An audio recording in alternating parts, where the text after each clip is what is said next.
the big tweet that got the party started. The defcon tweets. Man. This one literally shook the internet. Shook it. Like it grabbed it by the neck and rang it. You feel me? It was something stupid. So here it reads, Gay, presumably a pretty late at night, says, I'm a bit sleepy tonight, but when I wake up, I'm going DEFCON 3.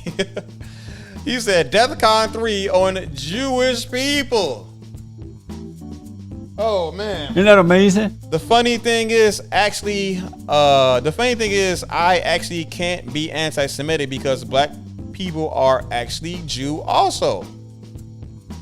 You guys have toyed with me and tried to blackball anyone whoever opposes your agenda.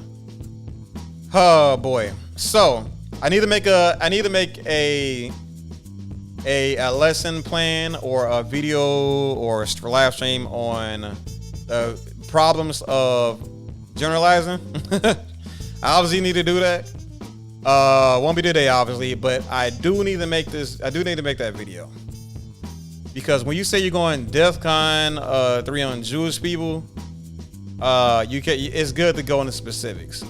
It's good to go into specifics when you say you guys, as opposed to like going directly for the specifics. You feel me? Because these are the things that's gonna get people riled up, panties in the bunch, all and the whole nine.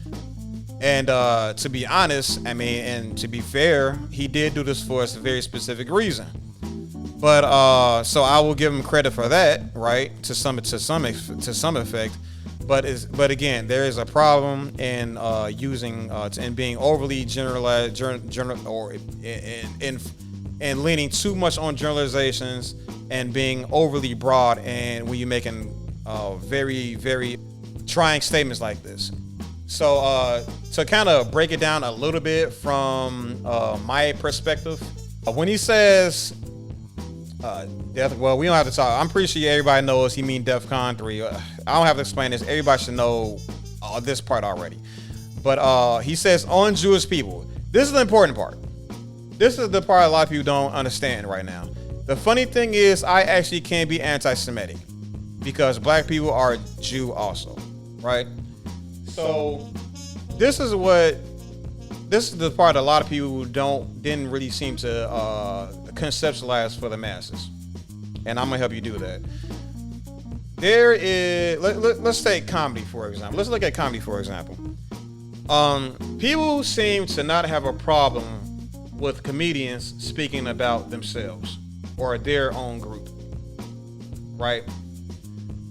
Dave Chappelle, when Dave Chappelle makes jokes about black people, nobody bats an eye. But when he makes jokes about other groups, right, there's a huge backlash, right? There's cause for his cancellation. And he to the point where he has to make pseudo apologies. He has to make backup statements. He has to readdress. He has to re-clarify himself and things to that effect. Same thing is going on here. He understands that black people are Semitic. He understands that he himself is Semitic. That black people are also Jews. So he believes that with him being Jew, that he has free range to make these statements, right? That he can't be anti-Semitic because he is criticizing his own people. That was this part of the conversation. That was this part of the tweet that people have not, or that other media sources have failed to conceptualize for the masses. And that's important. That's important to understand in the holistic judging of this tweet. And he says, you guys have toyed with me and tried to blackball anyone who opposes your agenda. There's been a lot of people that have criticized this community, and this community has retaliated. As all communities should, right? I say black people should retaliate to people that are negatively portraying their communities or their culture, right? And Jewish people are definitely doing everything in their power to stop other people from doing that. So I mean, I will say that about this later half of the tweet.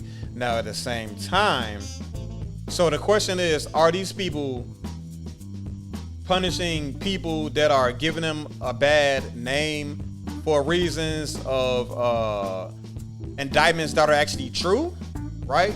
Or are they just trying to defend themselves, you know? Or are they just trying to pander to each other?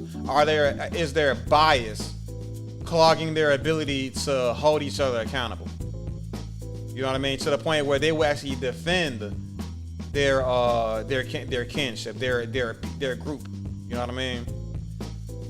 So like I'm not gonna go into too many more examples, but there's some things that Ursa Miller has done, right? That the court of public opinion doesn't gel with, right? So a lot of people would even argue to say that those reasons, the things that Ursa Miller has participated in, is the exact reason why Flash movie didn't do as good as it was supposed to. Big budget, all-star cast, big names. People love the Flash. People love Superman. It had all of the planets aligned, right, to make this movie perfect. But Ursa Miller was a star of the movie, and people argue that that's the reason why it didn't do good. Now, had the people in charge held him properly accountable, he wouldn't have got that position. He wouldn't have got that spot. He wouldn't be in that movie, right? Look at Jonathan Majors, right? Let's imagine a reality where he actually did beat that woman. You know what I'm saying? Let's imagine a reality where that did happen. He would not have a job, right? He would not be in any movies after that point.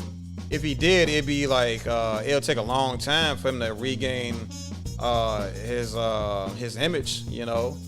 But like, there's some real ramifications for being a degenerate as an actor, unless you're Ursa Miller. So like I said, it's a very big difference between defending your people from false narratives, right? And that can lead to, huge backlashes in your amongst your group of people, amongst your culture and stuff like that. There's a big difference between that and outwardly just defending degeneracy and not holding your own accountable, right? We don't need any of that.